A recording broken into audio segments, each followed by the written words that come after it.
Welcome to everyone to Sauce Time Gaming. Thank you so much for clicking on today's video once again.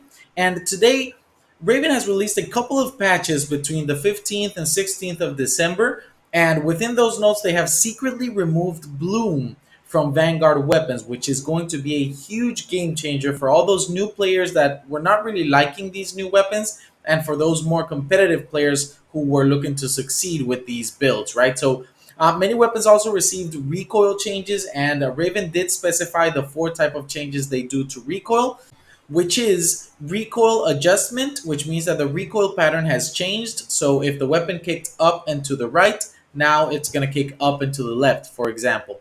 The recoil deviation, which is the amount of randomness in the recoil pattern itself. So the weapon is still going to kick, for example, up and to the right, but there's going to be a little bit of randomness within the bullets that are kicking up and to the right. And then pretty straightforward here, recoil increase, which means that it'll kick more, or recoil decrease, which means that the recoil pattern will be way less.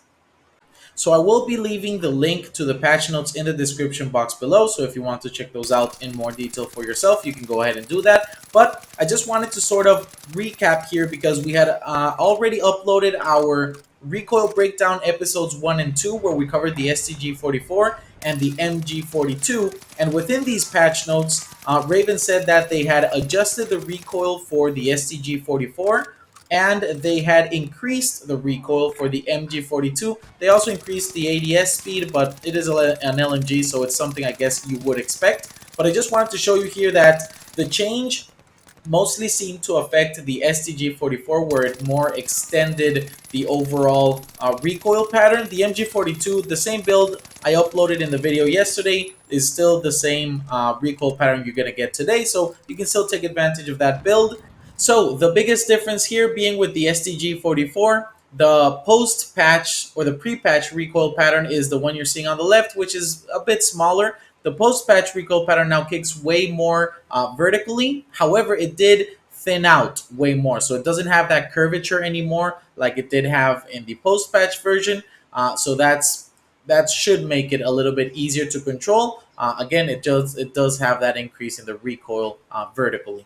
The MG-42 really didn't see much of a change, negligible if anything. I went ahead and tested it out with the build I shared in yesterday's video. So there really is no change based on what I saw. So if you want to take advantage of that, go ahead and click somewhere in front of you. I'll leave the link to yesterday's video for the MG-42 setup. So there you have it. These are the changes, at least based on the recoil breakdown videos we've already completed. So I want to know your thoughts on Bloom being removed from the weapons. If you have now a new Vanguard weapon that you are sort of favoriting and you want to see the recoil breakdown for that, let me know in the comment section down below on the recoil breakdown videos so I can get to those weapons first. But regardless, I will be going through all of those. So if you want to stay up to date with the best recoil setups, then subscribe to the channel. Thank you so much for clicking on today's video. I hope you have a fantastic rest of your day.